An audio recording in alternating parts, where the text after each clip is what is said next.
أهلا وسهلا بكم بقناة مطبخي. اليوم راح أسوي لكم مدفونة شجر أو كوسة بالمصريين يسموها، بس لحم بدون رز. هذا جبنا لحم مفروم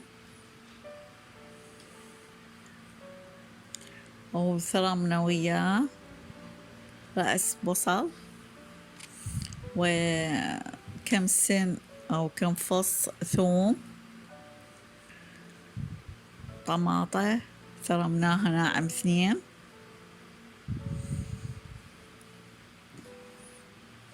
هسه نخلطهم، نخلي التوابل هاي بهارات كفتة يطلع كلش طيب بيها، وقليل من الكركم الأصفر، وبابريكا باردة، والملح حسب الرغبة، وفلفل أسود أو تردون شطة أو ما تردون اثنيناتن نفس الشي. هسه نخلي قليل من صلصة الطماطة، معجون الطماطة، أو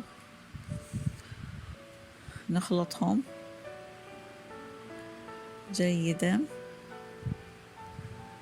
هسه احنا حافرين الشجر أو الكوسة، هسه نبدي نملأ الكوسة أو الشجر باللحم المثروم. شوفوها خلطة كلش حلوة وكلش طيبة بدون رز أو تمن، وإن شاء الله تعجبكم. ما بيها سهلة ولطيفة بالشغل مالتها. شوفوها كلش طيبة. هسه شوفوها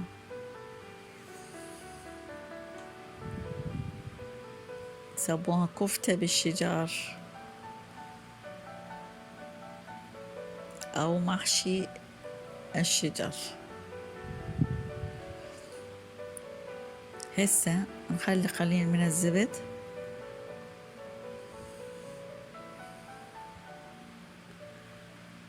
ونخلي رأس من البصل،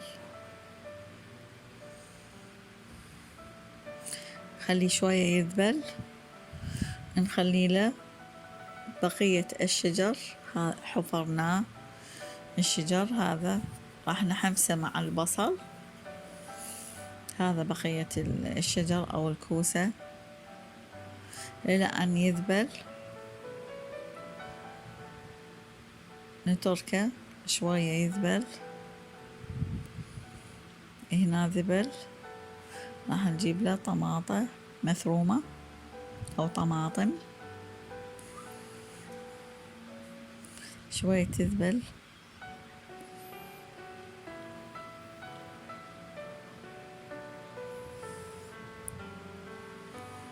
هسه نخلي بابريكا قليل من عدها، وبهارات كفتة،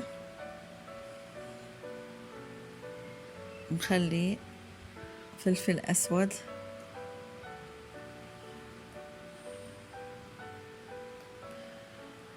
هسه نخلطهم بين ما يطلعوا سون.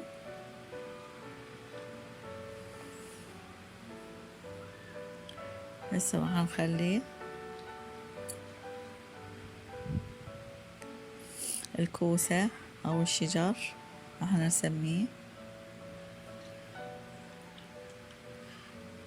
نخليهن بالمقلاة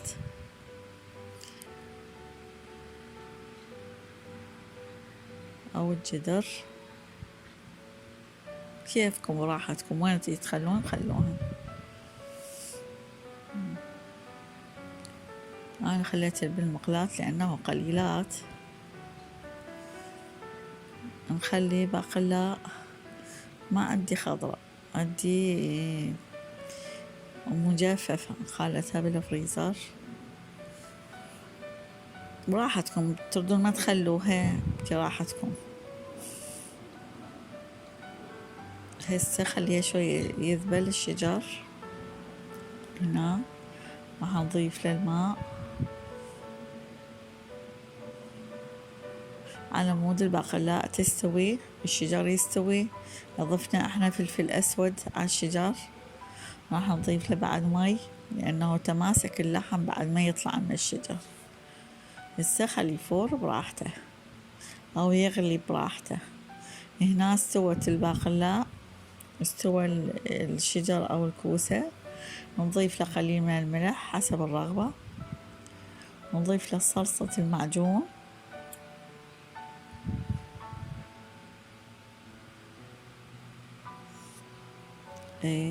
هنا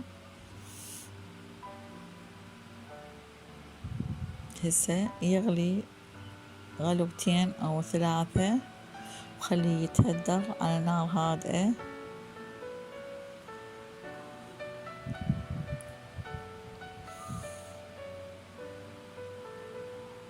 هنا كملت طبختنا، وإن شاء الله تعجبكم وسهامكم العافية، ولا تنسون المشاركة بقناتي